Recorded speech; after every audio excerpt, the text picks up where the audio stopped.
My name is Hannah, and I'm 29. I'm sitting in my quiet Ohio living room, the kind where you can hear the faint hum of cars outside. My fingers brush the bruise under my eye, stinging tender. My parents' car just pulled up and my heart's pounding. They'll see it. They'll care. They have to. But when they walk in, their eyes catch the mark, and they say nothing. They just leave. Nathan, my husband, smiles cold and satisfied. A neighbor's dog barks as my hope fades. Have you ever felt abandoned by those you love most? Share where you're watching from, and if this resonates, please like and subscribe to join my journey. The silence in the living room feels heavier than the bruise on my face. Nathan's humming drifts from the kitchen, some old country tune like nothing happened. I'm still on the couch, my hands clasped tight, staring at the front door where my parents vanished minutes ago. My chest aches not from the mark under my eye, but from the way Mom's lips tightened how Dad wouldn't meet my gaze. I keep replaying it, searching for a reason they'd walk away. Did they think I deserved it? Was I not worth asking about? I stand my legs shaky and move to the window. The neighbor's dog has stopped barking, leaving just the hum of a lawnmower down the street. Outside, the world looks normal: kids on bikes, a mailman sorting letters. But in here, it's like I'm underwater, everything muffled and slow. I touch the bruise again, wincing at the dull throb. It's not just the pain. It's the shame, like I'm wearing proof of my failure for everyone to see. I wonder if Mom and Dad saw it that way too, a mark of my bad choices, not Nathan's cruelty. I sink back onto the couch, my mind drifting to 2 years ago, a memory I've tried to bury. We were at my parents' house for Sunday dinner, the kind with too much food and not enough conversation.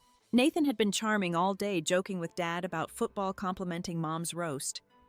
But when I spilled gravy on the tablecloth, his smile vanished. He leaned close, his voice low so only I could hear.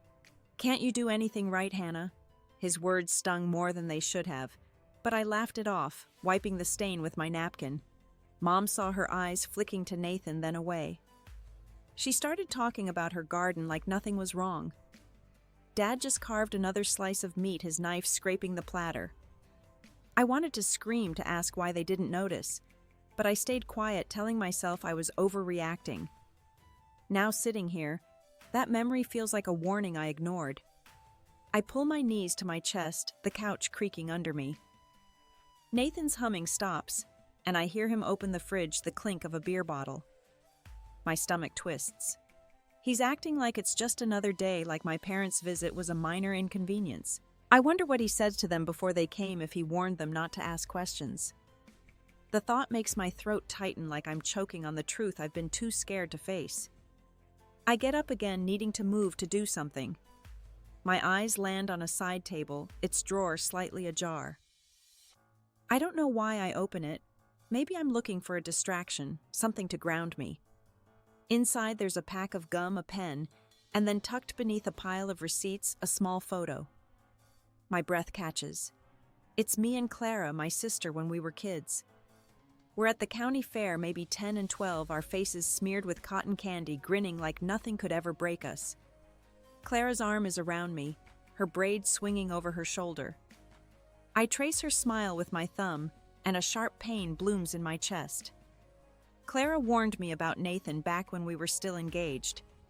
It was at that same Sunday dinner after the gravy incident. We were washing dishes in the kitchen, the clatter of plates masking our whispers.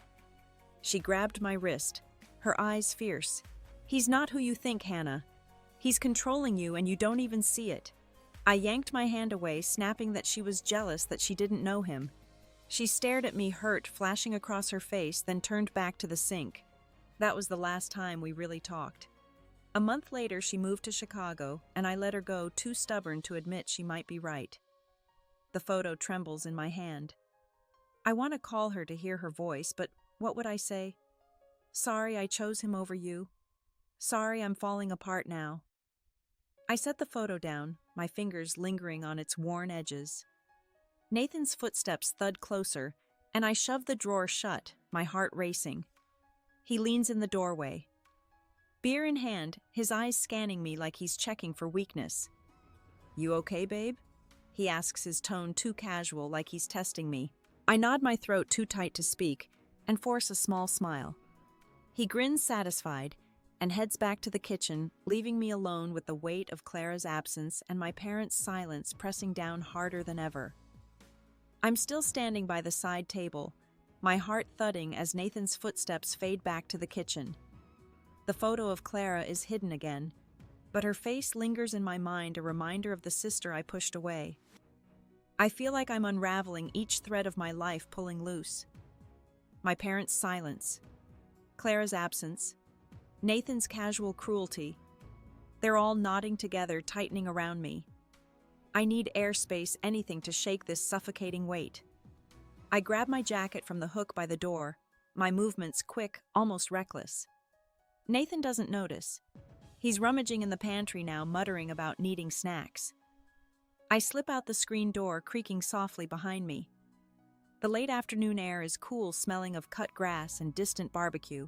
I walk down our street past neat lawns and porch swings, my hands shoved deep in my pockets. My sneakers scuff the sidewalk, and I keep my head down, afraid someone will see the bruise. It's not just the mark. It's the fear they'll ask questions I can't answer. I think about Clara again, her warning echoing louder now. Did she see this coming? Did she know I'd end up here alone with no one to turn to? The thought stings not because she was right, but because I didn't listen. I chose Nathan's promises over her truth, and now I'm paying for it. I turn the corner, my pace slowing as I pass Eileen's house. She's our neighbor, the one with the rose bushes and the nosy streak. Her porch light is on, casting a warm glow over her rocking chair. I pause, remembering how she looked at me last week when I was getting the mail. Nathan had called me back inside, his voice sharp, and Eileen's eyes had narrowed like she was piecing something together. Now as I stand here, I see her curtain twitch. My stomach flips. Part of me wants to knock, to spill everything, but the words feel stuck heavy as stones. What would I even say? My husband hurts me and my parents don't care. It sounds pathetic, like something from a bad movie. Before I can decide, Eileen's door opens. She steps out, a watering can in hand, her silver hair catching the light. "Hannah," she says, her voice gentle but firm. "You okay out here?" I freeze, my mouth dry. Her eyes flick to my face, and I know she sees the bruise even in the dim light. I force a smile, the kind that feels like lying. "Just needed a walk," I say, my voice too high. She tilts her head, not buying it, but doesn't push.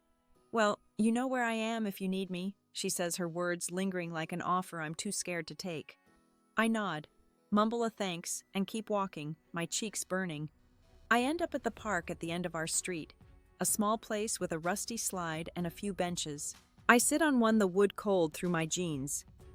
The sky is turning pink, streaked with clouds, and I try to focus on that to calm the storm inside me.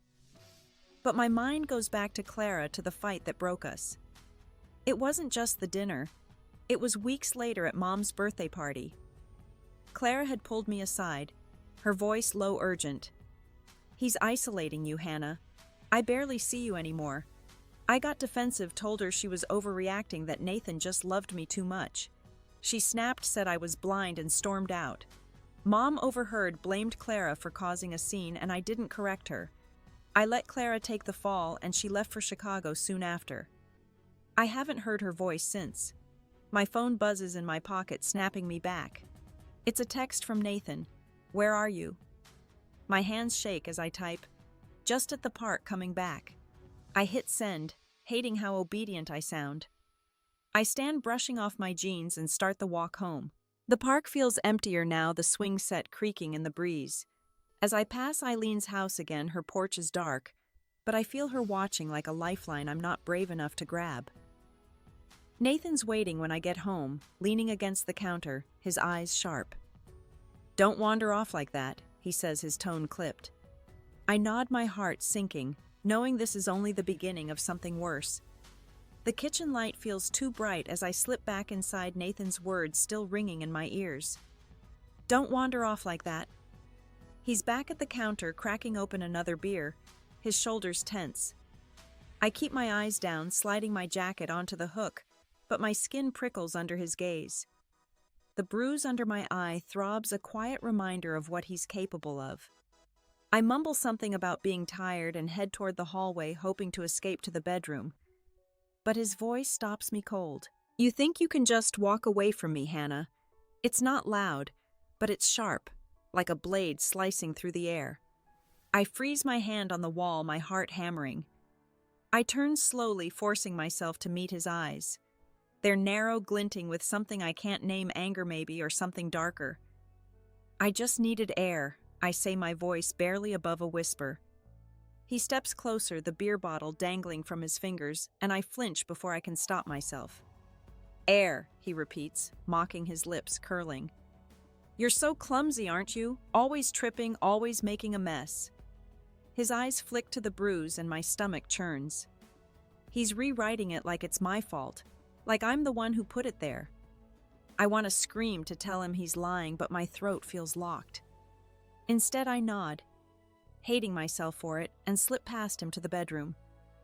The door clicks shut behind me, and I lean against it, my breath shallow. The room is small, cluttered with Nathan's stuff, his boots by the closet, his cologne on the dresser. It's suffocating, like he's everywhere, even when he's not. I sink onto the bed, my hands shaking, and pull out my phone. Clara's name stares back at me from the contacts list. I hover over the call button, my thumb trembling. I need someone to tell me I'm not crazy. But the memory of our last fight stops me. What if she doesn't answer? What if she's done with me? I set the phone down and stand pacing the room. My eyes catch on a loose floorboard by the dresser, one I noticed months ago when I dropped an earring. I kneel, prying it up with my nails, the wood splintering slightly. Underneath, there's just dust and a small empty space. I don't know why, but I grab a notebook from the nightstand, one I used to jot down grocery lists. I tear out a page and start writing, my hand moving fast, the pen digging into the paper. Nathan's words at breakfast. The way he grabbed my wrist last week. The bruise. It's messy, barely legible, but it's mine, a truth he can't twist. I fold the paper, tuck it under the floorboard, and replace it, my pulse racing. It's small, but it feels like defiance, like I'm stealing a piece of myself back. The next morning, I wake to Nathan's voice in the kitchen, loud, cheerful, talking on the phone. "Yeah, she's fine. Just tripped on the stairs," he says, and I realize he's talking about me. I lie still, my heart sinking as he laughs, promising someone he'll keep an eye on me. When he hangs up, I slip out of bed and head to the bathroom, avoiding his gaze. The mirror shows the bruise darker now, spreading like a shadow. I splash water on my face, trying to wash away the shame, but it clings heavy as ever. I need to get out, even for an hour. I tell Nathan I'm grabbing coffee, and he grunts, barely looking up from his phone. The coffee shop down the street is quiet, just a few regulars at the counter. I order a latte and sit by the window, watching couples laugh, their hands intertwined. It's like they're from another world, one where love doesn't come with a price. My phone sits on the table, Clara's name still glowing in my mind. I dial before I can overthink it, my heart in my throat. It rings once, twice, then goes to voicemail. Her voice is warm, familiar, but it cuts me deeper than Nathan's words. "Hey, it's Clara. Leave a message." I stammer. "Clara, it's me. I need you. Please call me back." I hang up, my eyes, stinging, feeling more alone than ever. Back home, Nathan's waiting, his mood darker than this morning. He's at the table, a plate of half-eaten toast in front of him. "Where'd you go?" he asks, his voice low, accusing. I start to answer, but he cuts me off, standing his chair, scraping the floor. He steps close, too close, and grabs my arm, his fingers digging in. "You don't get to just leave, Hannah. You're my wife." His grip tightens and I gasp, pain shooting up my arm. My mind flashes to the notebook under the floorboard, to Clara's voicemail, to Eileen's offer. I'm trapped, and it's getting worse fast. Nathan's fingers are still clamped around my arm, his breath hot against my face. I try to pull away, but his grip tightens, pinning me in place. My heart slams against my ribs, and for a second I think he's going to do something worse. But then he lets go, shoving me back so hard I stumble against the table. The edge digs into my hip and I bite my lip to keep from crying out. "Don't test me," he says, his voice low, almost calm, which makes it scarier. He turns away, grabbing his toast like nothing happened, and sits back down, scrolling through his phone. I stand there, my arm throbbing, my mind spinning. The kitchen feels smaller, the walls closing in, and I can't shake the feeling that I'm shrinking, becoming someone I don't recognize. I want to run to scream, but my legs feel like lead. I mumble an excuse about needing to fold laundry and slip out, my hands trembling as I shut the bedroom door. I sink to the floor, my back against the bed, and try to breathe, but each inhale feels jagged, like I'm swallowing glass. The notebook under the floorboard calls to me, but I'm too shaken to move. Writing it down won't undo. This won't make Clara call back, won't make my parents care. I think about Eileen, her words from last night echoing. "You know where I am if you need me." I picture her on her porch watering her roses, her eyes sharp but kind. But the thought of telling her makes my stomach twist. What if she doesn't believe me? What if she tells Nathan I said something? The risk feels too big, like stepping off a cliff with no bottom in sight. I pull my knees to my chest, my nails digging into my palms, and try to focus on something, anything to keep from falling apart. The clock on the nightstand ticks, each second louder than the last, counting down to I don't know what. A few hours later, I'm in the living room folding towels to keep my hands busy when the doorbell rings. My heart jumps, half hoping it's Clara, half dreading it's someone else. Nathan's in the garage tinkering with his car, so I answer it. It's Eileen holding a small envelope, her smile soft but cautious. "Found this in my mailbox," she says, handing it to me. "It's got your name on it." I take it, my fingers brushing the paper, and see my name scrawled in neat handwriting. "Thanks," I say, my voice barely audible. She hesitates, her eyes searching my face, and I know she's looking at the bruise again. "You sure you're okay, Hannah?" she asks, her tone gentle but pressing. I nod too quickly, my throat tight. "Just tired." I lie clutching the envelope like a shield. She doesn't push, but as she turns to leave, she says, "My door's always open." The words hang in the air, heavy with meaning, but I just close the door and lean against it, my breath shallow. Back on the couch, I open the envelope, my hands unsteady. Inside is a note, simple and unsigned. "I'm here if you need to talk." It's from Eileen, I know it, and the kindness in those words makes my eyes burn. But then I hear Nathan's footsteps coming from the garage, and panic surges. I stuff the note into my pocket, my heart racing just as he walks in. He's wiping grease off his hands with a rag, his eyes narrowing as he sees the envelope on the table. "What's that?" he asks, his voice casual but edged. I freeze, my mind scrambling. "Just junk mail," I say, forcing a shrug, but my voice wavers. He steps closer, picking it up, turning it over in his hands. "Funny," he says, his lips twitching, "you look nervous." He tosses it down, but his eyes stay on me, cold and searching, like he's peeling back my skin.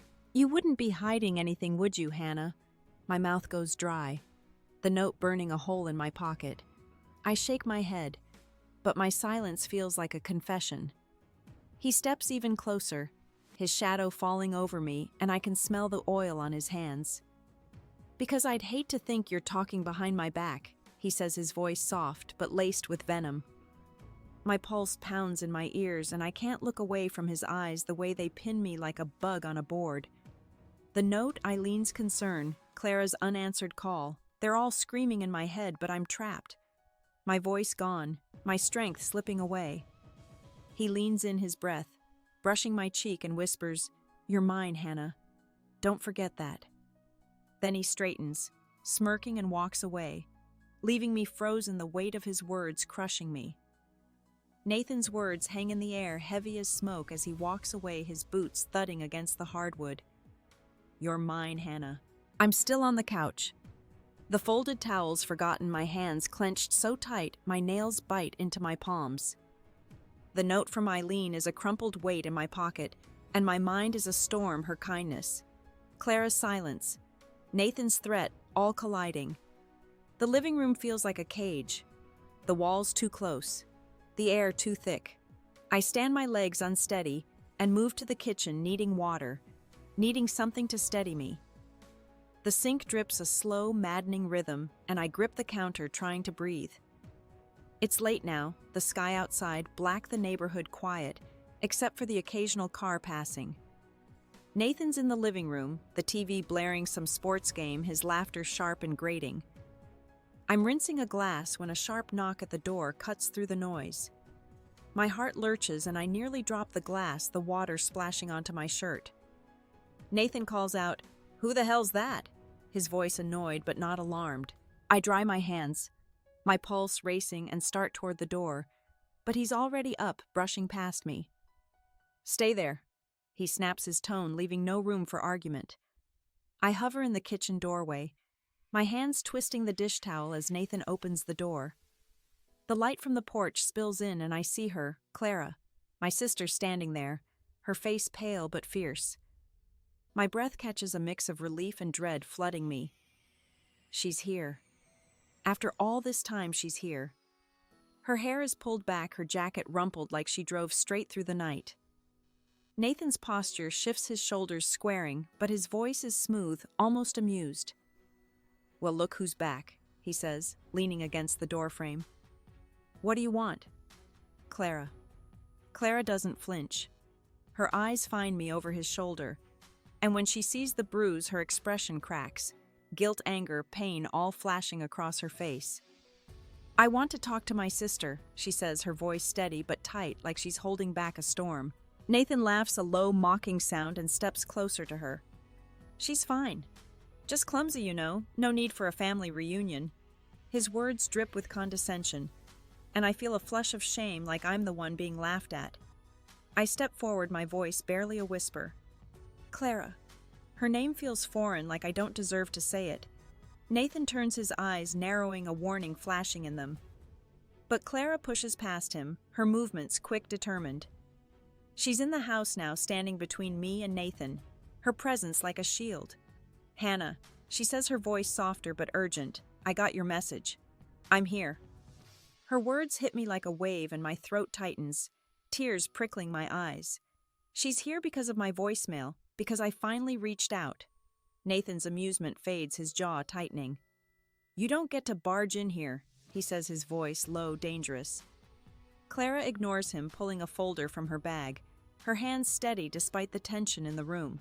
"I've been keeping track," she says, her eyes locked on mine.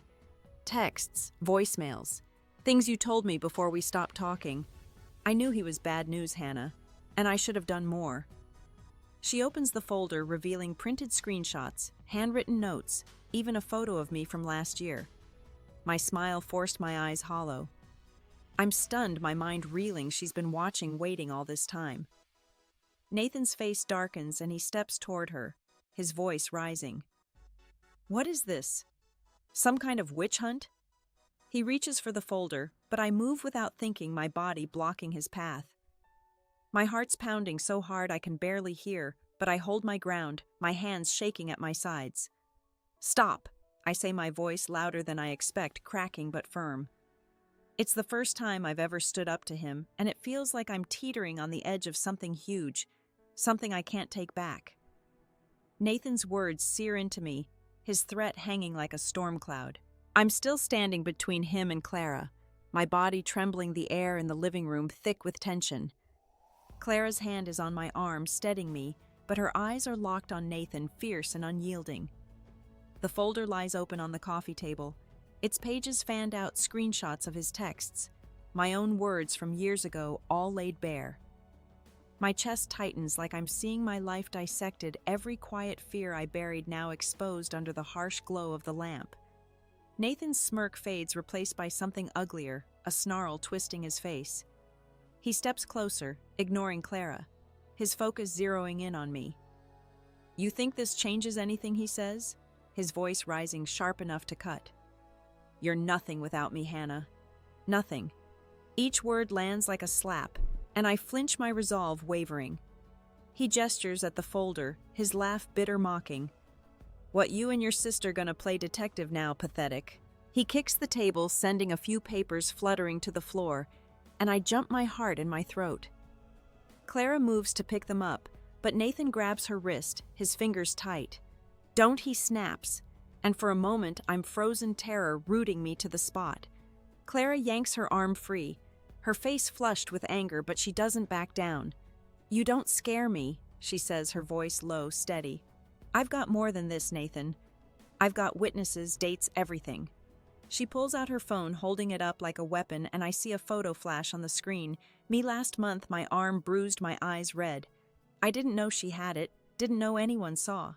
My knees buckle and I grip the couch to stay upright. That photo? It's me, but it's not. It's a stranger, broken, trapped, someone I swore I'd never become.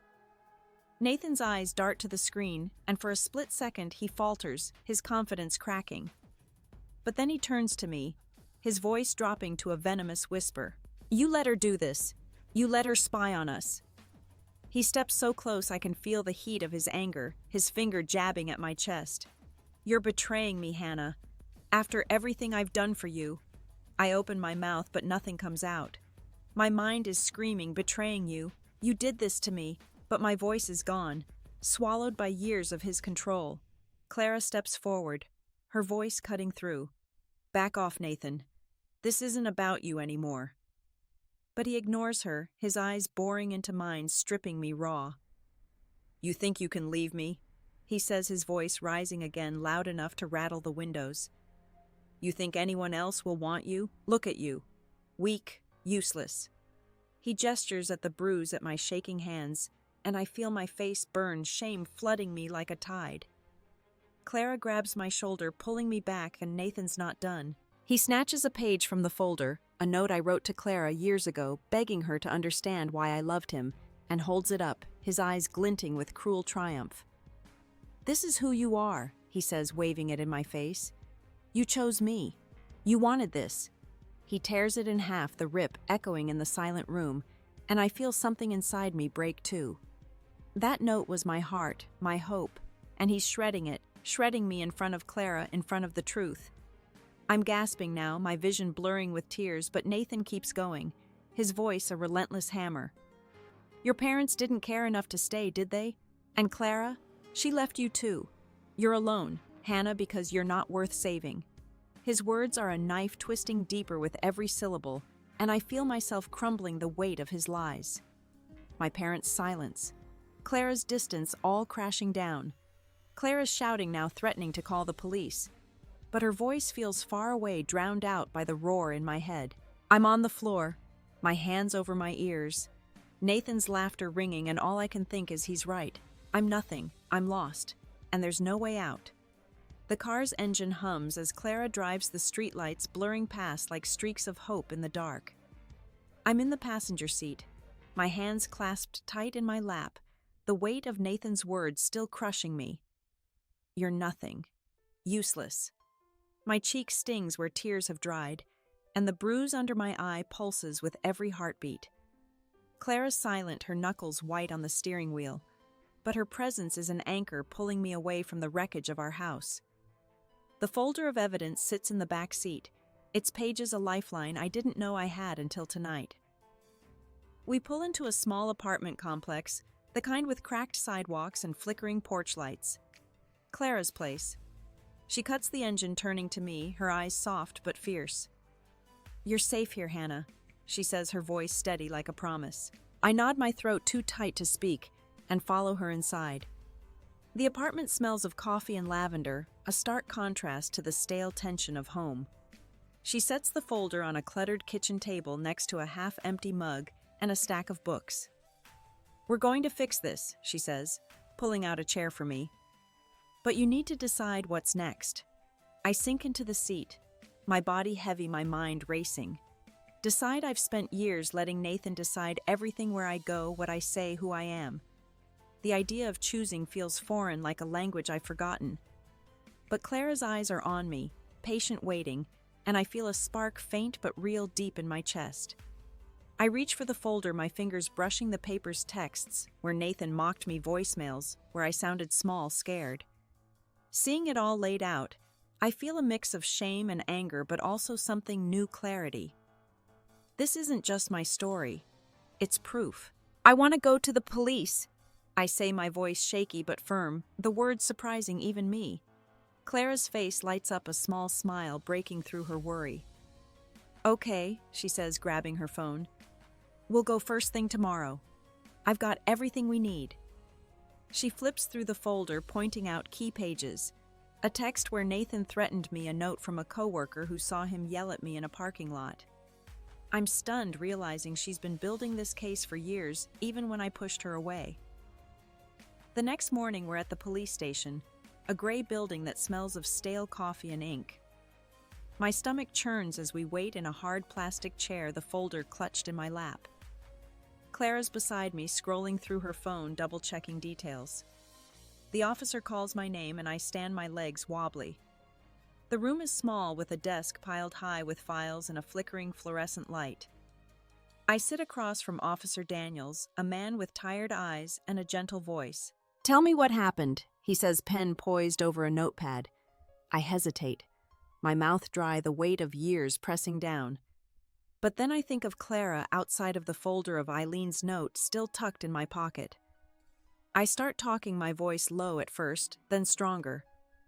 I tell him about the bruise, about Nathan's grip on my arm, about the way he made me feel small. The words pour out, jagged and raw, each one a step away from the woman who stayed silent. Officer Daniels listens, nodding, jotting notes, and I feel seen, really seen for the first time in years. As I speak, my phone buzzes in my bag, a muffled vibration that makes my heart skip. I ignore it, focusing on the officer, but when I step out to the waiting area, I check it. A text from Nathan. You can't run from me, Hannah. Come home. My blood runs cold, and I show Clara, her jaw tightening. Block him, she says, her voice firm. I do, my thumb trembling, but the act feels like cutting a chain, like claiming a piece of myself back. Clara squeezes my hand, and I feel that spark again, growing, burning brighter, ready to light the way forward. Clara's hand is still warm on mine as I slip my phone back into my bag. Nathan's text now, just a blocked number, a ghost I'm learning to banish. We're still in the police station's waiting area, the hum of fluorescent lights mixing with the low murmur of voices. My statement's done, the officer's notes tucked away, and a weight's lifting, but it's not gone. I feel raw, like I've peeled back layers of myself, exposing things I've hidden for years. Clara's watching me, her eyes searching, like she's waiting for me to say what's next.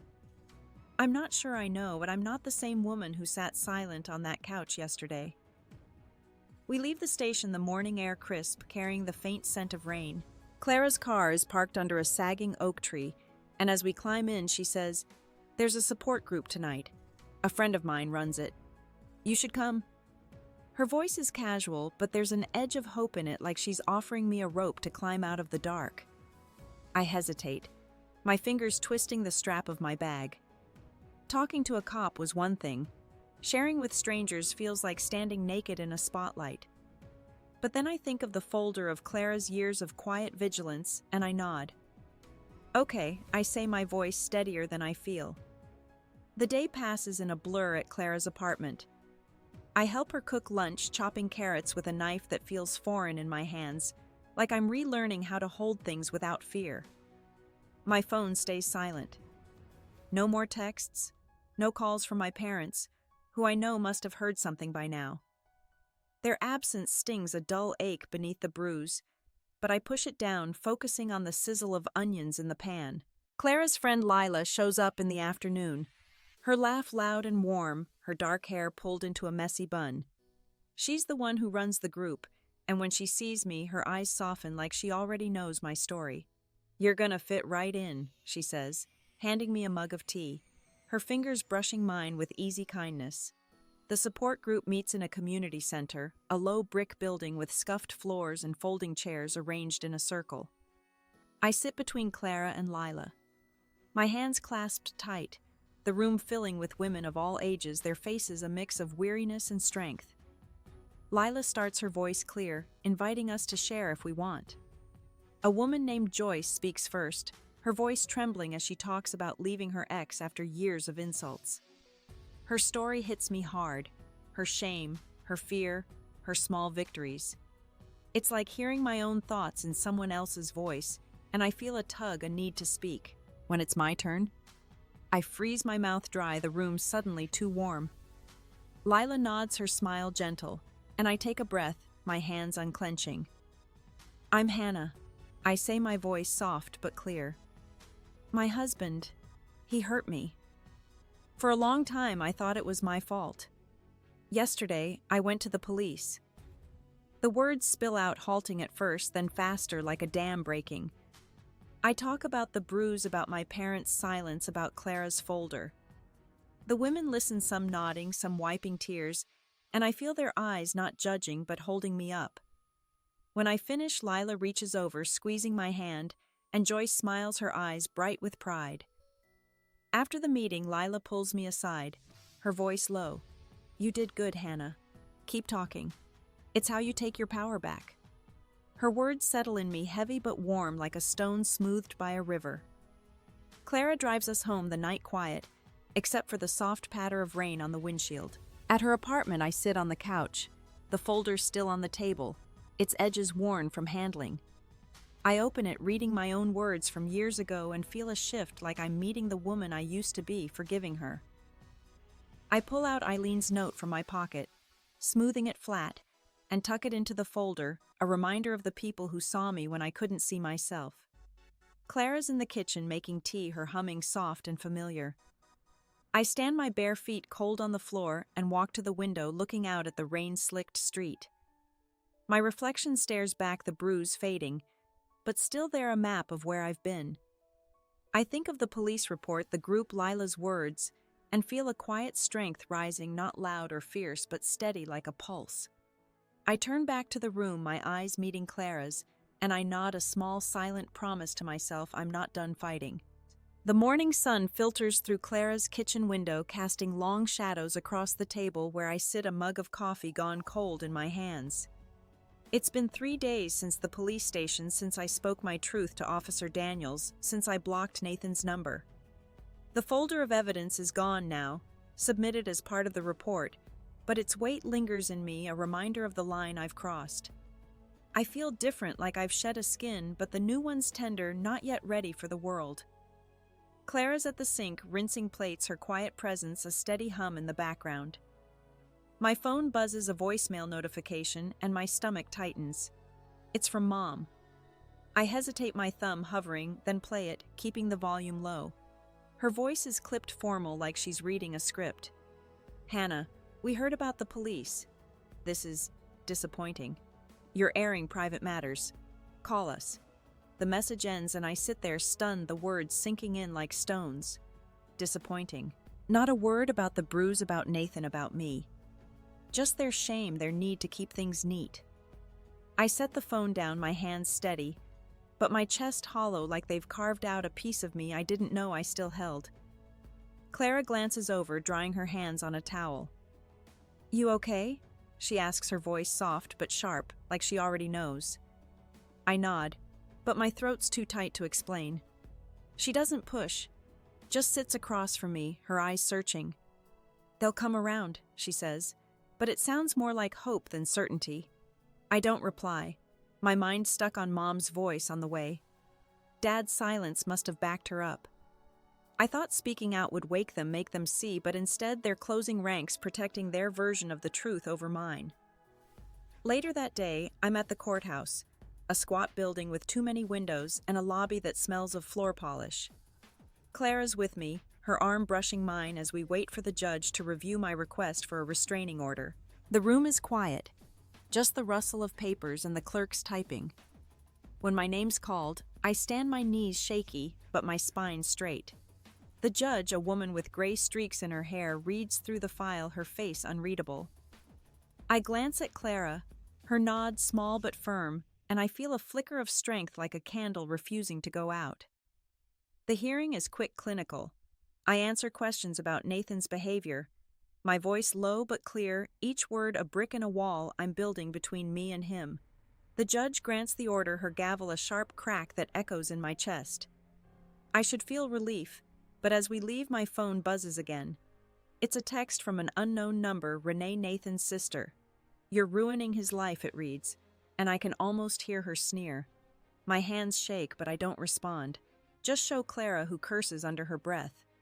She's just noise, Clara says, but the words stick a new weight I didn't expect. Back at Clara's, I'm restless, my mind churning. I wander to the small balcony where a single potted plant sits, its leaves curling in the heat. Lila's coming over later and we're planning to plant a garden, something she suggested to mark new beginnings.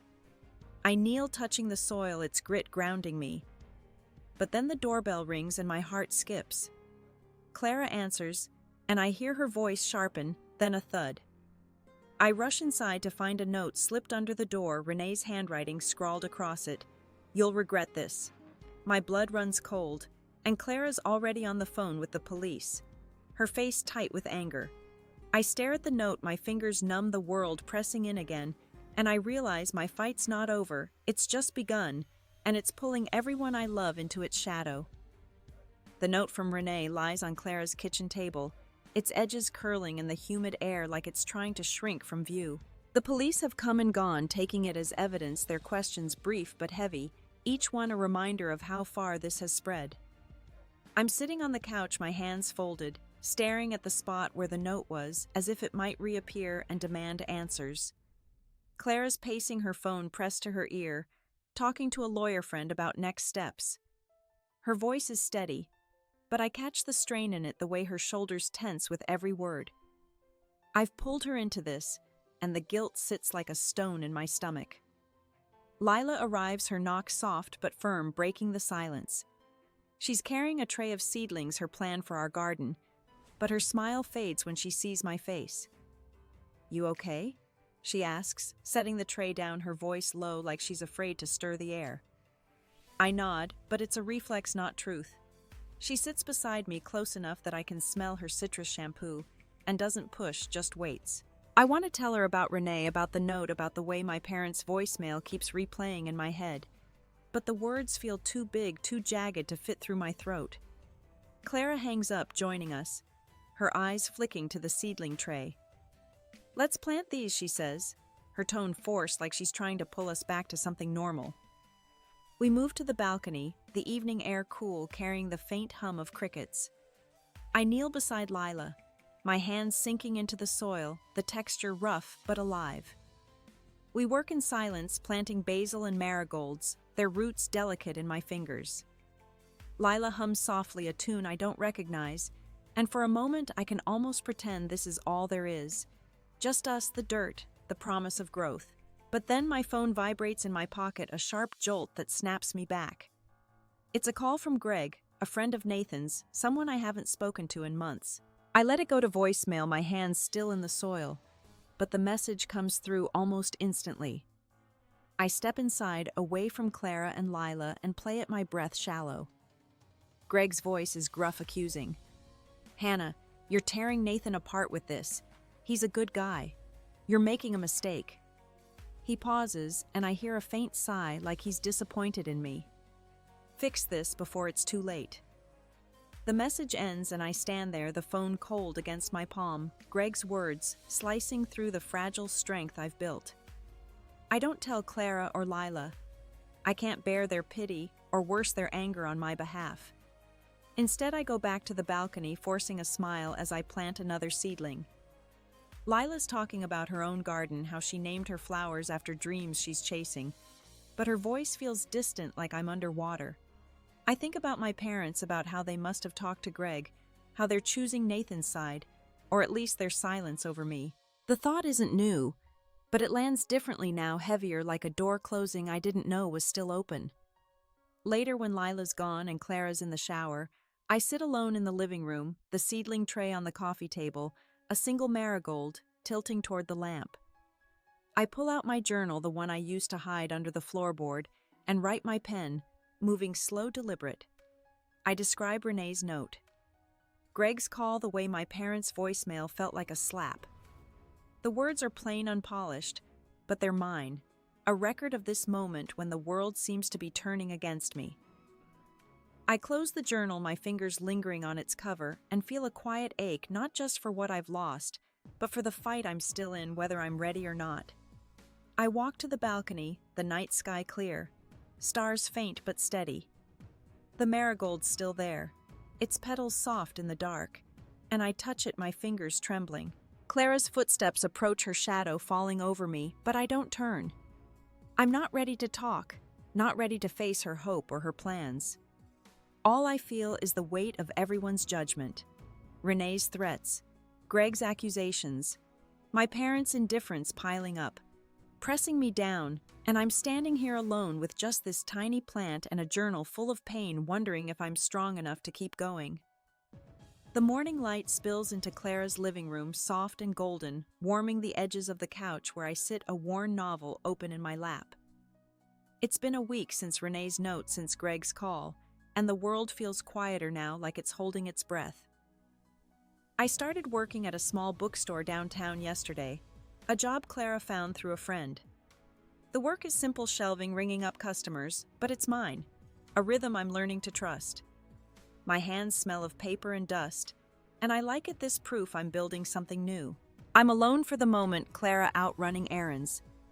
The apartment still, except for the faint tick of a clock on the wall. The seedling tray from our garden sits on the windowsill, the marigolds taller now, their orange petals catching the sun. I set the book down, a story about a woman finding her way after loss, and walk to the window, my fingers brushing the leaves. The view outside is ordinary cars parked along the street, a kid riding a scooter, but it feels different, like I'm seeing it for the first time, not through a haze of fear. At the bookstore yesterday, a customer, an older man with a gray beard, thanked me for helping him find a poetry collection. "You've got a kind smile," he said, his voice gruff but sincere. I froze, caught off guard, then mumbled a thanks, my cheeks warm. Kind. It's not a word I've heard in years, not one I've believed about myself. But as I shelved books later, the word stuck like a seed taking root. I think about it now, standing here, and wonder if he saw something I'm only starting to feel, a Hannah who's more than her scars. I moved to the kitchen, pulling out a notepad I bought at the store, its cover a soft blue. I've been writing again, not just the frantic truths I hid under floorboards, but thoughts, fragments of who I am now. I sit at the table, pen in hand, and start a letter to my parents. One I know I won't send. Dear Mom and Dad. I write, my hand steady. I needed you to see me, to ask why I was hurting. You didn't. The words flow, not angry but clear, like I'm finally naming the space they left. I write about the bruise, about choosing to speak, about the bookstore and the marigolds. It's not forgiveness, not yet, but it's release, a letting go of the hope they'd change. I pause, my pen hovering, and think about Lila, who called last night from her new city, her voice bright through the phone. She's moving soon, starting a job teaching art, and she talked about her plans like they were already real. You're doing it, Hannah, she said before hanging up. You're living again. Her words felt like a gift, one I'm still unwrapping. I set the pen down, the letter half finished, and tuck it into the notepad. It's enough for now, this quiet act of claiming my story, of seeing it as more than pain. The door opens, Clara back with grocery bags, her hair damp from a sudden drizzle. She grins, holding up a carton of eggs. Breakfast for dinner, she asks, and I smile, the kind that feels easy, not forced. I nod, joining her at the counter, cracking eggs into a bowl while she chops peppers. The sizzle of the pan fills the room, and we talk about small things, the weather, a funny customer at the store.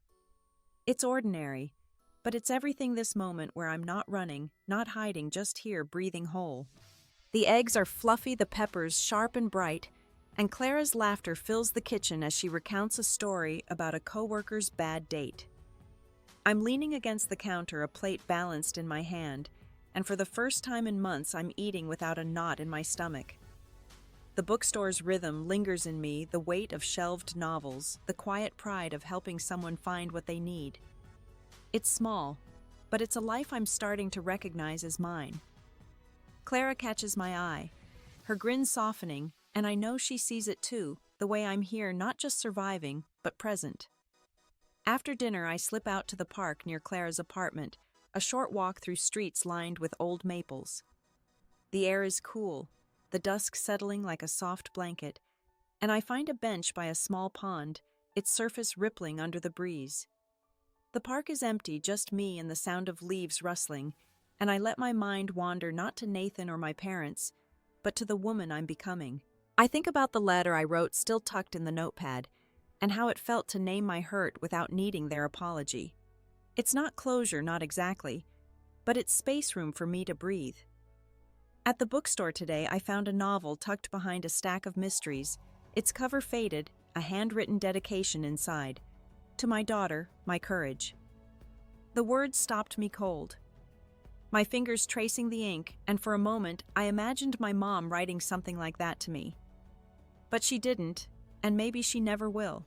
I shelved the book, my hands steady, and when a customer asked for a recommendation later, I gave her that one, my voice calm like I was passing on a piece of myself. It felt right, like I was letting go of the need for their words to define me. I pull my jacket tighter, the bench creaking under me, and watch a duck glide across the pond, its wake spreading in gentle arcs. Lila's leaving soon, her move just days away, and the thought tugs at me a soft ache. But it's not the sharp pain of loss I used to know. It's love, the kind that doesn't demand she stay. I'll miss her and her courage, her envisioned future pushes me to keep going.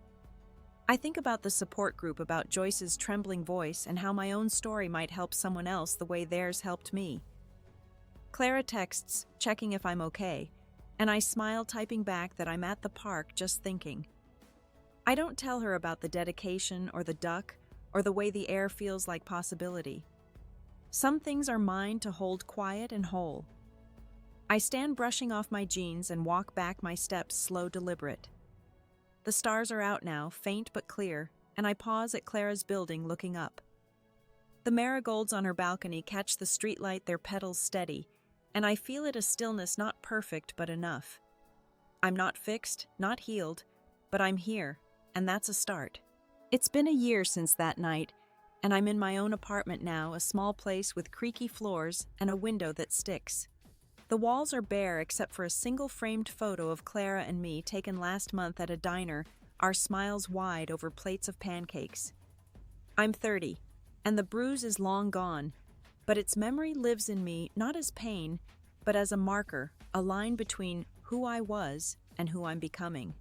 I wake early these days, the quiet hours mine to fill, and I've started running my sneakers, pounding the pavement before dawn, my breath steady, my body learning its own strength. This morning I'm at the kitchen counter, a mug of black tea steaming beside a stack of library books. I work full-time at the bookstore now, and I've been reading voraciously novels and memoirs that feel like conversations with old friends. The job's not glamorous, dusty shelves, cranky cash registers, but it's where I found my footing. Last week I helped a shy teenager find a book on overcoming anxiety, and when she thanked me, her eyes bright, I felt useful. Like my presence mattered. It's a small thing, but it's enough to carry me through the day. I've built routines, anchors in this new life. Every Sunday I visit the community garden Lila and I started, though she's miles away now teaching art in a new city. The marigolds are gone, replaced by rows of lavender and snapdragons, their colors vivid against the soil. I weed and water, my hands steady the work, a kind of prayer. Yesterday a neighbor joined me, an older woman named Ruth, who shared stories of her own hard-won freedom. We laughed, our voices mingling with the hum of bees, and I realized I'm part of something bigger now, a web of people who've survived and kept going. Clara's still close, just a short drive away. We meet for coffee or cook dinners, our conversations lighter but no less honest. She's proud of me, she says, and I believe her, though sometimes I catch her watching me like she's checking for cracks. I don't mind. Her care is a gift, one I'm learning to accept without guilt. My parents haven't called since their voicemail, and I've stopped waiting. The letter I wrote stays in a drawer unread, but finished a weight I no longer carry. Their silence is their choice, and I'm okay with that, or at least I'm getting there. I think about Nathan sometimes, especially today, the final day of his trial. I'll go not to confront him, but to see it through, to close that chapter with my own eyes. The restraining order held, and the charges stuck thanks to Clara's folder and my testimony. I don't feel triumph, just a quiet resolve, like turning the last page of a book you've struggled to finish. I'm not the woman he tried to break, not anymore. I'm Hannah, who runs at dawn, who shelves books, who plants flowers and listens to strangers' stories. I'm enough. And that's a truth I've carved out for myself, one slow, steady step at a time. I sip my tea, the warmth spreading through me, and look out the window. The streets waking up, dog walkers, delivery trucks, the soft pulse of a new day. I feel it too, that pulse steady and sure, carrying me forward. I'm not healed, not completely, but I'm living, and that's more than I once thought possible. I set the mug down, my fingers lingering on its handle, and take a breath, ready for whatever comes next. The courtroom is colder than I expected, the air sharp with the scent of polished wood and old coffee. I sit in the back row, my hands folded in my lap, the necklace Clara gave me cool against my collarbone. Its tiny engraving. Enough grounds me as I watch Nathan across the room. He's in a suit, his face blank, but when our eyes meet, I don't flinch. I don't feel anger, just a quiet certainty that this moment belongs to me, not him. The judge reads the verdict, guilty on assault charges, and the gavel falls, a sound that seals a door I've already walked through. I slip out before the crowd, my steps light the weight of his gaze left behind. Back at my apartment, I'm on the couch, a soft blanket over my knees, a new journal open in front of me. I write less about pain now, more about the small victories, the way I smiled at a customer today, the taste of fresh mint from the garden, the sound of Clara's laugh over the phone. I've been going to the support group regularly, sharing my story, listening to others. Last night, a new woman, Sarah, spoke about her fear of leaving her voice barely above a whisper. I leaned forward, nodding, and when she finished, I shared a piece of my journey, my words steady, my heart open. She thanked me after her eyes wet, and I felt a warmth like I'd given her something I didn't know I had. I think about what I've learned not in some grand shining moment, but in the quiet spaces between. Freedom isn't just leaving a place or a person. It's choosing yourself every day, even when it's hard.